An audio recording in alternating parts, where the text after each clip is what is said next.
West Bank Hebron में जब IDF वहां पर घुसी बेत उमार में, उसको हथियारों का एक बड़ा जखीरा मिला। केवल 4 आईडीएफ के सोल्जर्स थे और उस जखीरे को जब उन्होंने देखा उसके बाद वो वापस लौटे अपने बेस पे ताकि और बड़ी फौज को लाके उस जखीरे को जब्त कर सके। लेकिन वो जखीरा गायब था। पूरे वेस्ट बैंक में इस समय हाहाकार मचा हुआ है कि बड़ा हमला 7 अक्टूबर जैसा वेस्ट बैंक में होने जा रहा है। अमरीश मिश्रा स्पीक्स में आपका स्वागत है। आज 8 मार्च 2025 इंटरनेशनल वुमेन्स डे।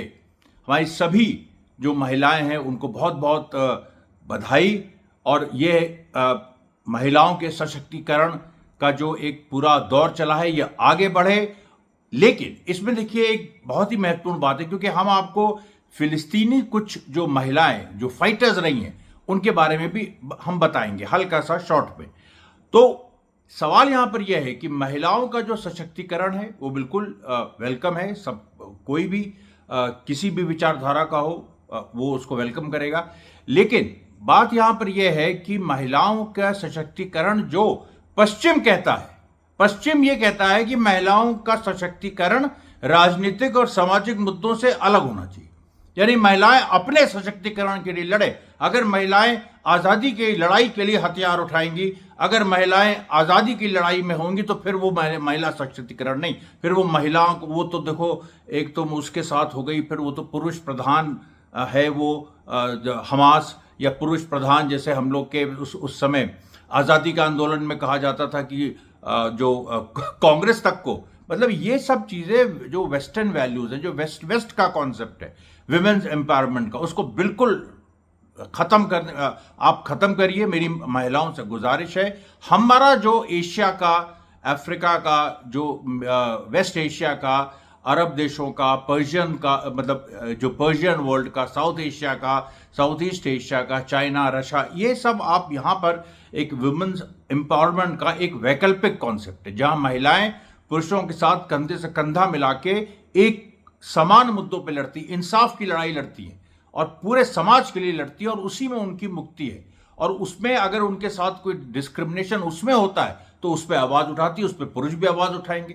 तो ये देखिए जो, और मैं इसके एग्जाम्पल्स भी आपको जो फिलिस्तीनी जो महिलाएं हैं उनके संघर्ष से दूंगा। लेकिन देखिए बड़ी खबर वही जो हिब्रोन में हुआ है। वेस्ट बैंक में क्या एक नया 7 अक्टूबर होने वाला है, इसको लेके जबरदस्त चर्चाएं हैं।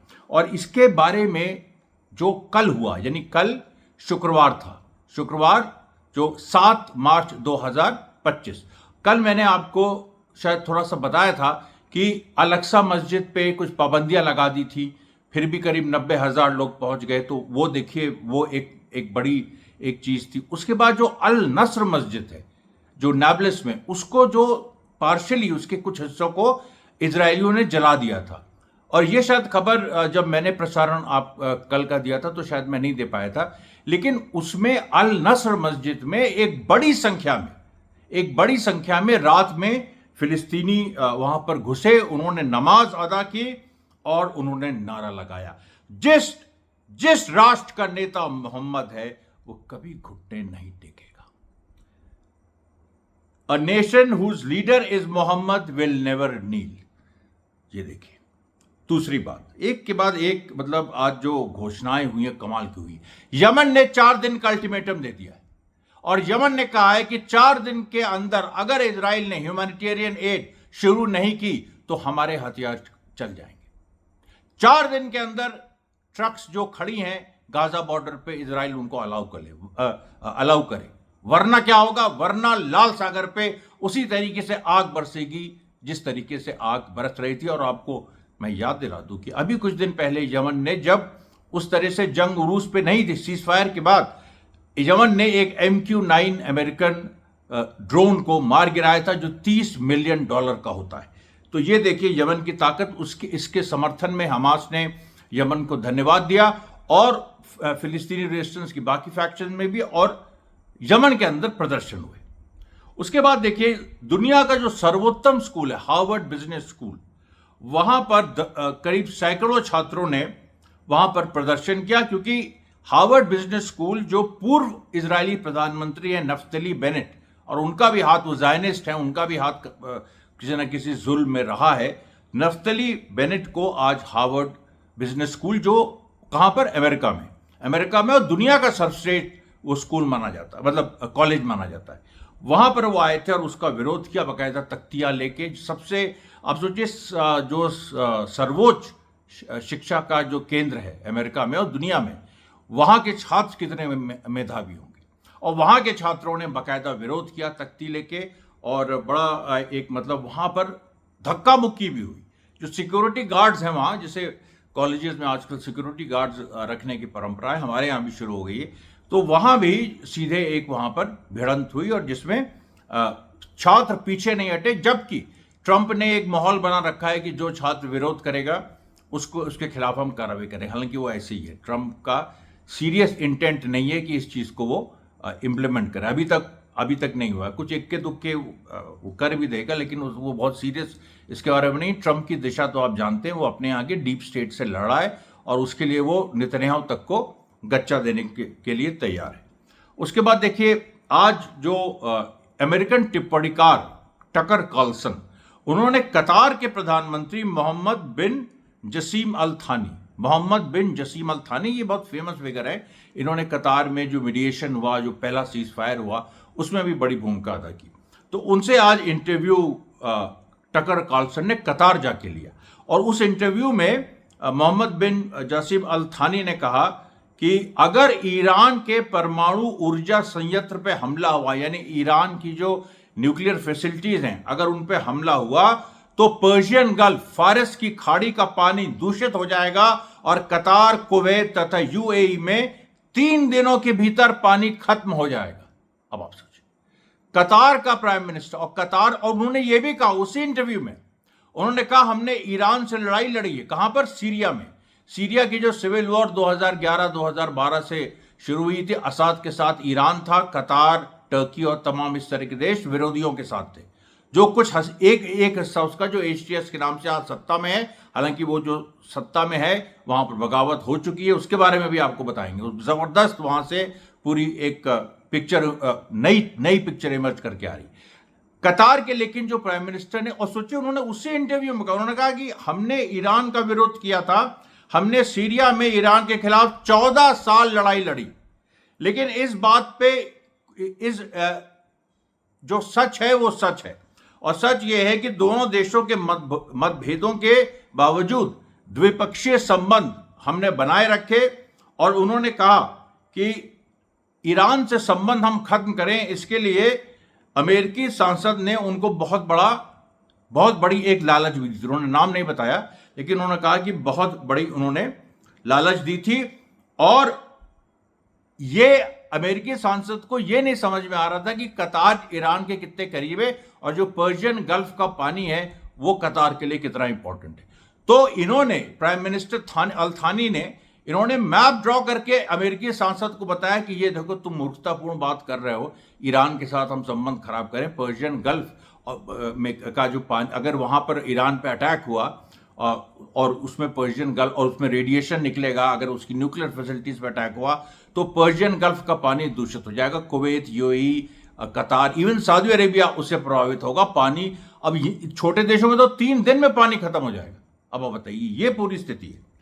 अब उसके बाद देखिए, दक्षिण लेबनान में इजराइल का आक्रमण जारी रहा। आज इजराइल ने बहुत जबरदस्त एक मतलब हमला किया, 25 बार उसके हवाई जहाजों ने अटैक किया, और जबकेन, बेत याहून, अल एशिया, अल रेहान, अंसार और अल बिसरिया, कम से कम 25 हवाई हमले किए। और हिजबुल्लाह ने यह कह दिया कि हमने देखिए लेबनीज सरकार को वक्त दिया है, और हम उस चीज़ पे अपने कायम हैं, अपने वादे पे। हमने, लेबनीज सरकार ने हमसे वक्त मांगा है कि अभी हिजबुल्लाह आगे ना आए, हमको डील करने दीजिए इजराइल को। तो क्योंकि हिजबुल्लाह लेबनीज सरकार का हिस्सा भी है, समाज का भी हिस्सा है, तो हिजबुल्लाह ने कहा ठीक है, हम वक्त देते हैं। कितना टाइम दिया ये अभी क्लियर नहीं है, लेकिन उन्होंने कहा कि हम वक्त देते हैं, लेकिन जो वक्त हम देंगे उसकी जिस दिन अवधि खत्म होगी उस दिन हमारी जो बंदूकें हैं फिर से गड़गड़ाने लगेंगी। क्यों? क्योंकि इजराइल को लेबनान के 1 इंच में भी हम बर्दाश्त नहीं कर सकते हैं। 5 गांवों में वो है, तब भी बहुत बड़ी बात है। अब देखिए, अब सीरियन रेजिस्टेंस, अब क्या हुआ सीरिया में? सीरियन रेजिस्टेंस से जंग में हारने के बाद, जो मैंने आपको बताया है कि जो बड़े इलाके हैं वहाँ पर सीरियन रेजिस्टेंस की फोर्स का जो मेजर अल गैत है, उनके बारे में भी और डिटेल आया, मैं बताऊंगा बाद में। तो मेजर अल गैत की जो फोर्सेस हैं, जो सीरियन लिबरेशन आर्मी है, उसने कुछ इलाकों में और हमले किए। जो एचटीएस के लोग हैं, इन लोगों ने कम से कम 1 से 2,000 अलावाइट्स का मसाकर किया, 1 से 2,000 आम लोगों का। उसमें आप सोचिए करीब 15 डॉक्टर्स हैं, महिला डॉक्टर्स। एक महिला डॉक्टर का मेरे एक्स हैंडल में पड़ा है वीडियो, उसका एक प्रसारण आया जिसमें वो अपील कर रही है कि मुझे कि बाहर जो है एचटीएस के लोग खड़े हैं, और एचटीएस के कौन, अरब फाइटर्स नहीं, उज्बेकिस्तान और तजाकिस्तान और यूगेर और वो जो इंटरनेशनल जो ताकत उसने जमा की, वो लोग खड़े हैं और खटखटा रहे हैं और मेरा परिवार संकट में है। उसके बाद वो प्रसारण बंद हो गया और फिर खबर आती है कि 19 लोग मारे गए, उसमें मतलब हजारों लोग मारे गए, उसमें 19 केवल डॉक्टर्स थे। ये देखिए वहां पर हो रहा है। और फिर भी इसके बावजूद सीरियन रेजिस्टेंस लगातार लड़ रहा है। और ये जो मारे गए हैं लोग, इसमें अलावाइट तो भाई, इसमें सुन्नी भी हैं, इसमें शिया भी हैं, क्रिश्चियंस भी हैं। कई क्रिश्चियंस, कई एरियाज के जो क्रिश्चियन मेयर्स हैं वो मारे गए। और देखिए वेस्ट जो है, अब वो इसी में यहाँ पर डिवीजन हो जाएगा, क्योंकि यूरोप जो है और जो वेस्ट है और अमेरिका भी, वो अब जुलानी पर तो से उसने अवार्ड तो हटा लिया, लेकिन एचटीएस को अभी आतंकवादी संगठन के रूप में रखा हुआ है। और इजराइल, बेसिकली इजराइल जो है वो मेन सपोर्टर है एचटीएस का, और इजराइल की वजह से यूरोप रुका हुआ है। लेकिन इजराइल की वजह से कब तक रुकोगे? क्रिश्चियन जब वहां मारे जा रहे हैं तब यूरोप को रिस्पॉन्ड करना ही करना है। और इसमें देखिए हर तरह के जो हर पत्ते वो सीरियन रेजिस्टेंस के साथ आ रहे हैं। और एक बात और साबित हुई है कि जो अल गैत उनका लीडर है सीरियन लिबरेशन आर्मी का, वो ईरानी मतलब ईरान के कोई एलिमेंट नहीं है। वो बेसिकली जो असद की सेना थी उसके बड़े अफसर थे, और उन्होंने अपनी एक इंडिपेंडेंट फोर्स बनाई है। ये रेजिस्टेंस है, ठीक है, ईरान का एक नैतिक समर्थन है, लेकिन ईरान से कोई हथियार आने की बात अभी कोई इतनी जल्दी कोई सवाल ही नहीं उठता है। सीरिया में सरकार दूसरी है, ये है, उधर हिजबुल्ला भी अभी कहीं भी कोई भी ऐसी गलती नहीं करना चाहता जिससे लेबनीज सरकार को एम्बैरेसमेंट हो और वेस्ट और अमेरिका ये कह सके कि देखो हिजबुल्ला ये कर रहा है। हिजबुल्ला अभी बहुत ही संभल के चल रहा है, क्योंकि राजनीतिक मामला है। उसको लेबनान की पूरे समाज और पूरी राजनीति और लेबनान के क्रिश्चियंस और सुन्नियों के बड़े हिस्सों को समझाना है कि हिजबुल्ला तुम्हारी रक्षा के लिए भी है, तो और हिजबुल्ला तुम्हारी फोर्स है, और हमने देखो तुम्हारे नेताओं की बात की इज्जत रखी। तो इसलिए कोई भी हथियार वहां पर सीरियन रेजिस्टेंस को ईरान या हिजबुल्ला के माध्यम से नहीं पहुंच सकता। इजराइल ने बहुत सारे हथियार सीरिया में डिस्ट्रॉय कर दिए, लेकिन एक बड़ा हिस्सा तो सीरियन अरब आर्मी के पास रह गया ना, बड़ा हिस्सा। और उसका भी जो एक खास तौर पे वेस्टर्न एरिया में, मैंने कल समझाया था आपको, पूरे वेस्टर्न बेल्ट में वहां पर जो फोर्सेस हैं उनके पास रहा, और वो उसी से लड़ रहे हैं। और लगातार उनका री इन्फोर्समेंट भी हो रहा है, क्योंकि ऐसा लग रहा है कि सीरियन अरब आर्मी ने जब अचानक असाद गए तो उसके बाद उनके एक बड़े हिस्से ने ये सोचा कि हम छुप के रहें, अपने हथियार भी हम छुपाएं ताकि इजराइल उसको डिस्ट्रॉय ना कर पाए। और इजराइल से भी आज देखिए कुरैतरा के आसपास एक झड़प भी हुई। सीरियन रेजिस्टेंस देखिए इजराइल साउथ सीरिया में, और जो लड़ाई हो रही है एचटीएस से वो ज़्यादातर वेस्ट सीरिया में हो रही है, लेकिन यहां पर भी साउथ तक आके सीरियन रेजिस्टेंस के फाइटर्स ने वहां पर लड़ाई की। उसके बाद देखिए जो एक बड़ी महत्वपूर्ण चीज हुई है, हमास ने बड़ा काम किया।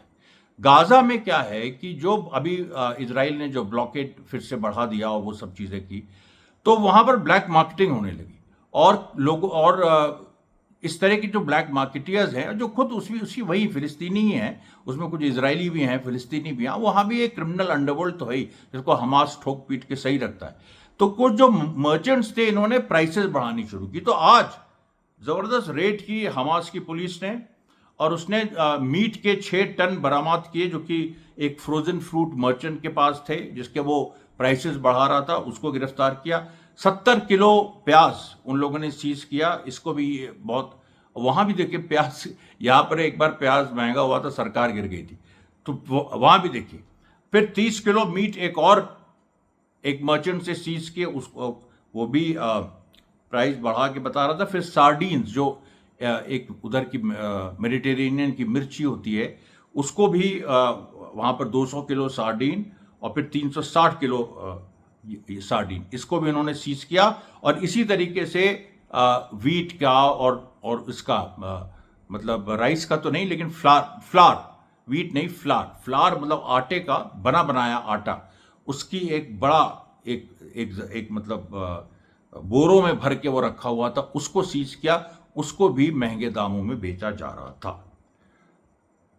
उसके बाद देखिए प्यूटिन ने आज, क्योंकि प्यूटिन और मैक्रोन में पूरी बकझक चली, और प्यूटिन ने मैक्रोन से कहा, अब बुरा चल रहा है यूक्रेन पे, यूरोपियन यूनियन जबरदस्ती अपना ठोक रहा है, जबकि उसके पास ना सेना है ना लोग हैं, लेकिन चलो तुम दुनिया में एक समय राज करते थे, अभी भी तुम्हें खुशफहमी है तो तुम करो। तुम तो आज भारत जैसे देश, मतलब इंग्लैंड ने हम पे राज किया है। आज जो भारत की सेना है वो पूरी यूरोप की सेना मिल जाए, इंग्लैंड फ्रांस सब मिल जाए, तब भी वो भारत की सेना से कम पड़ेंगे, और वो उनकी लड़ने की हिम्मत भी नहीं है। मतलब ये मैं साफ कह रहा हूं। अब यहां जो देखिए, जो मैक्रोन, ये प्यूटिन ने कहा, पहले मैक्रोन ने कहा कि हम ट्रूप्स भेजेंगे यूक्रेन, फ्रेंच ट्रूप्स। तो प्यूटिन ने कहा कि लास्ट टाइम जब फ्रेंच ट्रूप्स आई थी नेपोलियन बोनापार्ट के समय 1812, तब किस बुरी तरीके से वो हार के भागा था। और आप जानते हैं रशिया की विंटर्स से कोई नहीं जीत पाया, ना नेपोलियन ने कोशिश की, रशिया के इन्वेजन की, बुरी तरीके से भागना पड़ा, भूखों मरे, लाखों फ्रेंच सोल्जर्स मरते गए, और वो खत्म हो गया नेपोलियन। उसके बाद हिटलर ने हमला किया 1941-42 में, उसका क्या हश्र हुआ वो सब जानते हैं। तो कहने का मेरा मतलब यह है कि, तो यही बात प्यूटिन ने कही कि नेपोलियन बोनापार्ट के दिन याद कर लो, और उस पर फिर मैक्रोन ने अपना कुछ बेवकूफ़ी का एक जस्टिफिकेशन दिया। उस पर क्या जस्टिफिकेशन दे सकता है? मैक्रोन रॉथशाइल्ड फैमिली से जुड़ा हुआ है, रॉथशाइल्ड फैमिली अमेरिका में, उसको ट्रंप कहीं ना कहीं लात मार रहा है। अब वो मतलब बिल्कुल छटपटा रही है, क्योंकि वो ज़ायनिज्म का पूरा हेड है, ज़ायनिज्म का भाई सबसे richest Jewish family in the world, Rothschild, जिन्होंने ईस्ट इंडिया कंपनी को भी चलाया एक समय, नेपोलियन बोनापार्ट के खिलाफ उन्होंने फंडिंग की थी इंग्लैंड की, मतलब बहुत ऐतिहासिक। तो वो फैमिली जो है वो मैक्रोन के साथ है, उनके मैक्रोन काम कर चुके हैं, करोड़ों कमा चुके हैं। तो ये सारी चीजें हैं। तो रॉथशाइल्ड के पास केवल यूरोप बचा, और यूरोप में वो युद्ध चाहती है कि हो, क्योंकि रॉथशाइल्ड का जो पैसा है वो बहुत सारे मिलिट्री इंडस्ट्रियल कॉम्प्लेक्स जो अमेरिका का भी है, यूरोप का भी है, उसके साथ वो जुड़ा हुआ है। और वहां पर लेकिन ट्रंप क्योंकि अब लड़ाई नहीं चाह रहा है, तो ट्रंप के साथ उसकी नहीं बन रही है। ये पूरी स्थिति देखिए, अमेरिका में जो ट्रंप ने लाइन ली है, कुछ भी हो सकता है, कुछ भी हो सकता है, मतलब कोई भी अनहोनी हो सकती है। तो उसके लिए हालांकि कोशिश हुई थी, वो सफल नहीं हुई, लेकिन और वो कहा गया था ईरान ने करवाई, इसने करवाई, उसने करवाई, जबकि सच्चाई ये थी कि अब तो साफ हो गया ना, ट्रंप ने ईरान के खिलाफ ही बोलना बंद कर दिया। अब तो वो सीधे कह रहा है कि मेरे दुश्मन मेरे देश के अंदर है, और डीप स्टेट मेरा दुश्मन है। तो ये देखिए, अच्छा, और मैं आपको कुछ और भी थोड़ा मनोरंजन के लिए भी, प्यूटिन ने देखिए जो जवाब दिया मैक्रोन को, वो उसने कहा कि तुम, मैक्रोन से कहा कि तुम मैप देखो, रशिया का मैप देखो, देखो कितना बड़ा देश है, हमें यूरोप में लैंड की जरूरत नहीं है, हमारे पास रॉ मटेरियल और मिनरल्स बहुत है, हमें उसकी जरूरत नहीं है। उसके बाद उसने कहा कि हमें तुम्हारे रॉ मटेरियल और गैस की जरूरत नहीं है, हमारे पास सब कुछ है। हमने 20 मिलियन यानी 2 करोड़ लोग हमने सैक्रिफाइस किए सेकेंड वर्ल्ड वॉर में यूरोप को बचाने के लिए, हिटलर को हराने के लिए, उसने ये भी कहा। फिर उसने कहा कि नेचुरल डिजास्टर्स जो जितने हुए हैं उसमें हमने, रशिया ने आगे बढ़ चढ़ के हिस्सा लिया, बचाया, मतलब सहायता भेजी। फिर उसने आखिरी में कहा यूरोपियन जनता को एड्रेस करते हुए कि तुम्हारा असली दुश्मन रशिया नहीं है, तुम्हारा असली दुश्मन वो लोग हैं जो तुम्हें लीड कर रहे हैं।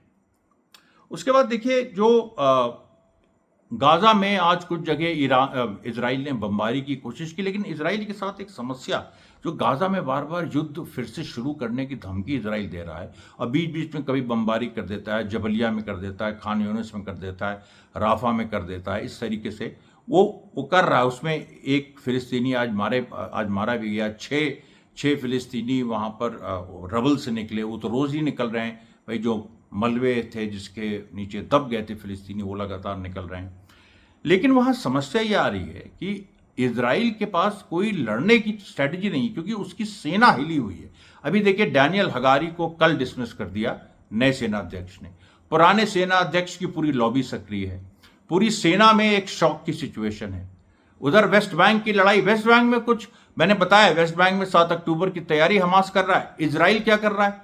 इजराइल वहां पर आप सोचिए इतने दिनों से है 30-40 हजार फिलिस्तीनियों को डिस्प्लेस कर चुका है, उनके घरों से उनको निकाल चुका है। जेनिन और तुल्करेम में कई घरों को डिमोलिश कर चुका है। उसकी यह हिम्मत नहीं हो रही है कि वो वहां पर जूविश सेटलर्स से कहे, ग्रीन सिग्नल दे कि जाके वहां सेटल हो जाओ। तुमसे नॉर्थ इजराइल में हिजबुल्ला के डर से तुम सेटल नहीं हो पा रहे हो, साउथ इजराइल में तुम हमास के डर से सेटल नहीं कर पा रहे हो लोगों को, उधर तुम वेस्ट बैंक में सेटल नहीं कर पा रहे हो।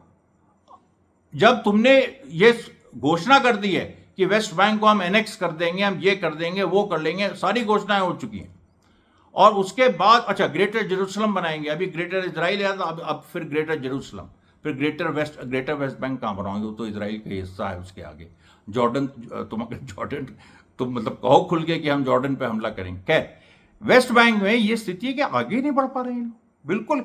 देखिए, मैं यही कह रहा हूं, जो सेना पे आप निर्भर है ना, अब सेना पे जब निर्भर है, क्योंकि राजनीतिक तो इंस्ट्रूमेंट आपने छोड़ दिए नेतन्याहू ने, अब जब आप सेना पे निर्भर है और सेना तैयार नहीं, तो आप क्या करोगे? 21 बटालियन है, कोई कहता है 24 बटालियन है वहां पर लगी हुई है वेस्ट बैंक में, लेकिन वो क्या कर रही हैं ये कोई समझाए हमको। प्लान क्या है इजराइल का? आपने डिस्प्ले, अच्छा बहुत लंबा प्लान। अच्छा, लंबा प्लान मतलब किसी एक महान एक फिलोसफर ने कहा था कि in the long term we are all dead. ये जो लंबे प्लान्स होते हैं, इसमें तो आदमी फिर मर जाता है। मतलब भाई, जैसे यहिया सिनवार ने 8 साल प्लानिंग की इसकी 7 अक्टूबर की, वो बात समझ में आती है।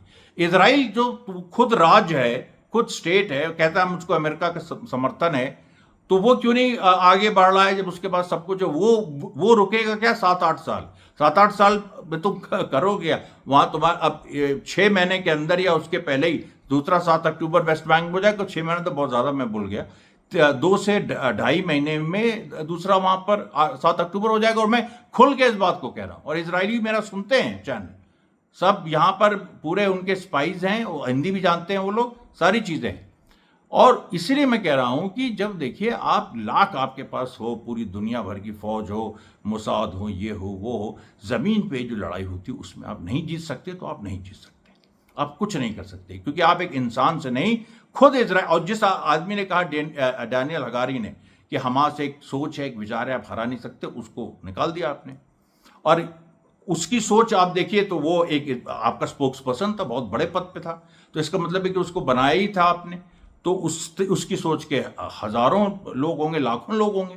अगर 70-80 लाख की आबादी है इजराइल की, तो उसमें कम से कम 20 से 30 लाख लोग ऐसे हैं जो उसकी सोच के हैं।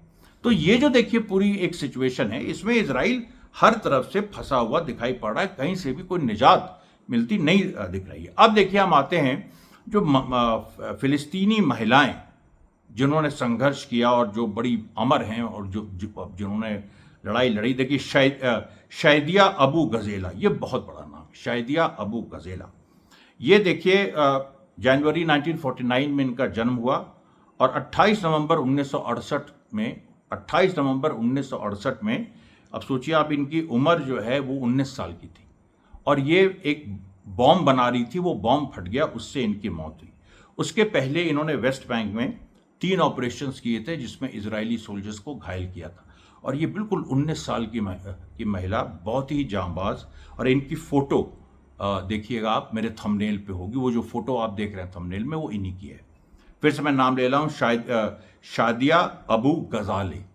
ये जो है ये एक, और ये PFLP में थी, People's Front for the Liberation of Palestine, जो इस समय हमास के साथ यूनाइटेड फ्रंट में है।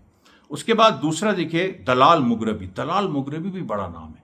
ये 9 साल की थी, ये भी 19 साल की थी, और इनका जन्म 1959 में हुआ था, और 1978 में ये एक संघर्ष हुआ था। एक 1978 कोस्टल रोड एक एनकाउंटर हुआ था, जिसमें एक इजरायली सेटलर्स की बस को अगवा कर लिया था।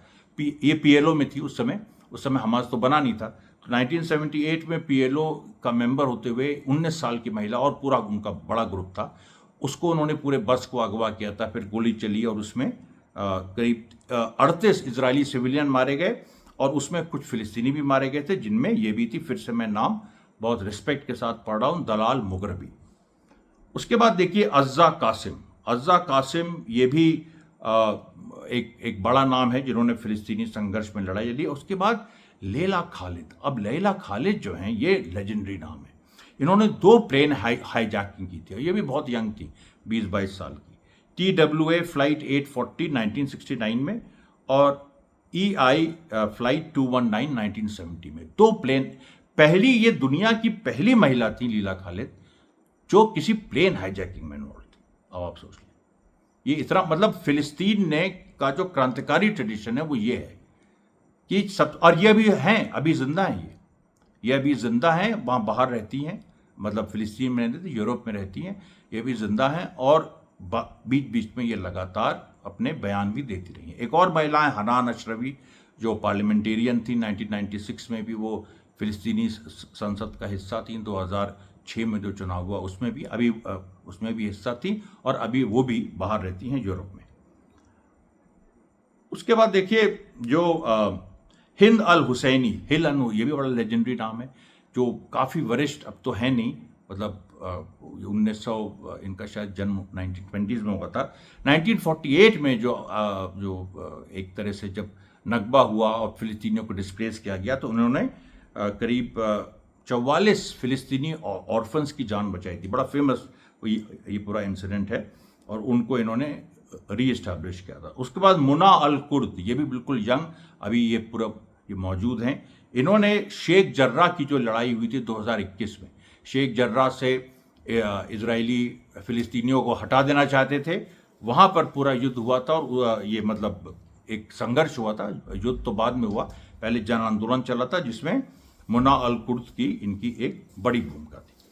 तो ये देखिए पूरा एक मतलब, और ये एक कुछ लोगों की लिस्ट है।